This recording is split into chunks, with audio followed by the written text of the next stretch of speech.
much, Bruce.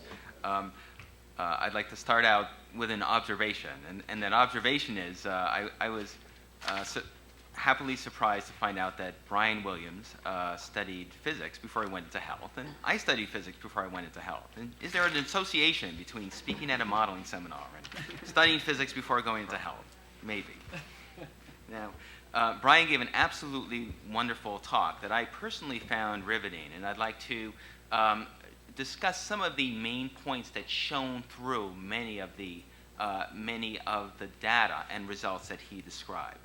So the first thing I'd like to talk about is really what is modeling for? So many of us are modelers. Is modeling done to tell us what is likely to happen, or what would it take for something good to happen? And so I would argue that a lot of the questions that were directed at Brian and Ruben following their Lancet publication really were intrinsically tied up with that question. So their effort was really aimed at this question: what would it take to extinguish the epidemic, or at least to make it so small that there is less than 5% of the current incidence of HIV?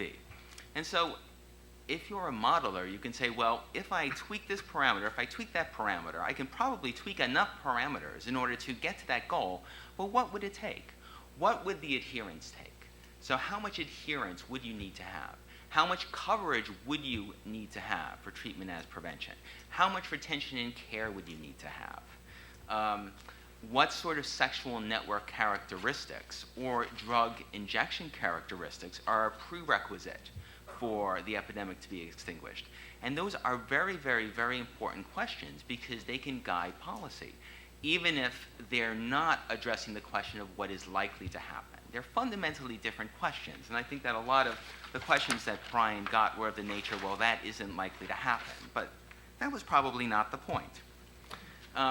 A lot of this session, we discussed the impact of data uncertainty on modeling results. So you can think of modeling as ways to basically do evidence syntheses and to put them together in ways that take into account a lot of other things that are known.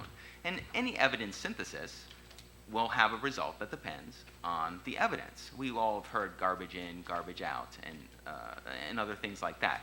So we spent quite a bit of time today talking about this issue of it's so helpful to have better data so we know what the inputs are, and that way we can predict the outputs with more certainty. That certainly is very true, but what I'd like you to think about is that that's not always true.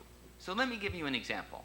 There has been a lot of discussion over, well, one model may predict that treatment as prevention will take away 90% of HIV cases, and another one may say it'll take away 50% of HIV cases. Another one may say it may take away 30% of HIV cases. So what does that really mean? Well, it might mean a lot.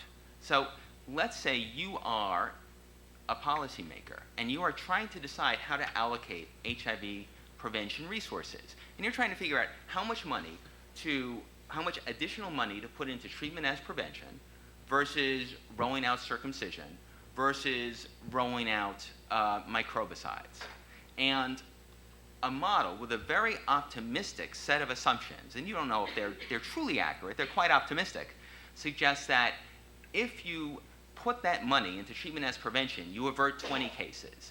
If you put that money into circumcision, you avert 6 cases. And if you put that money into microbicides, you avert 4 cases. But those are with very optimistic assumptions. Now let's say you have very pessimistic assumptions about uptake, about adherence, about the extent to which people are likely to change their behavior. Well, you would get very different results in terms of order of magnitude. You might find that if you put the money into circumcision, rather than averting 20 cases, you avert only 10 cases. And into treatment as prevention. And if you put the money into circumcision, instead of averting 6 cases, you only avert 3 cases. And if you put the money into microbicide, you only avert 2 cases, not 4 cases. So very big differences in terms of orders of magnitude, right? But in terms of the decisions that are actually made, there's no difference whatsoever.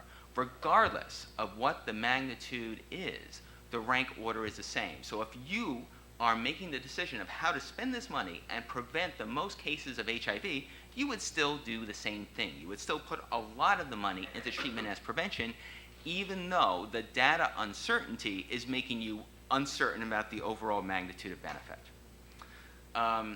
Another issue that came up that's very important and also relates to this issue of being in the shoes of the policymaker pertains to synergies, right? So we've been talking a lot about treatment as prevention and the impact of treatment as prevention, but clearly there are dramatic impacts between treatment and prevention, adherence, pre-exposure prophylaxis, and other policy options that are in the armamentarium of policymakers. One of the wonderful things about implementation science, and Bruce has discussed this in one of his recent publications, is that if you take an implementation science perspective, you can compare different portfolios, in other words, different strategies for allocating HIV prevention dollars across different buckets and say, what are the buckets that will prevent the most cases of HIV? And so by doing so, the models that you create are even a bit more complicated, as Brian was alluding to, but some of that complexity can be very, very worthwhile, because it might be that you only get that incredible impact of treatment as prevention that Brian talked about if you do it at the same time as measures to improve adherence, so interventions that are more classically associated with improving adherence. The final thing I'd like to discuss is an issue which hasn't come up at this session, though I think it really should have come up because it's extremely important, and that is that of targeting. So we've been discussing treatment as prevention as a general, basically a general approach. If somebody has a particular CD4 count and you put them on treatment, you'll reduce their infectiousness, and that will have an impact on the epidemic. Well, the same modeling skills that allow us, or techniques that allow us to say what might be the impact of treatment as prevention on the number of new cases, allow us to compare different ways of targeting treatment as prevention. So for example, one could imagine targeting treatment as prevention based on the expected infectiousness of an individual. So targeting it based on viral load rather than based on CD4 count. One can imagine targeting treatment as prevention based on network characteristics, be they sexual network characteristics or injection drug use characteristics. So for example, preferentially targeting it at networks of people who work in gold mines. That is extremely possible, and it may be very wise. And there are other structural network characteristics, such as intergenerational sex, that may be important in the epidemic, and one could imagine preferentially having targets like that.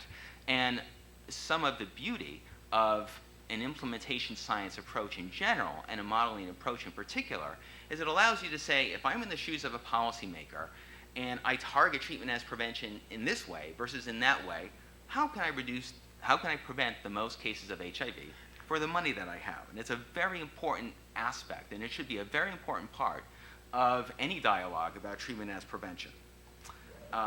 And with that, I thank you very much for your attention and the very exciting talk of Brian and the skilled moderation of Bruce.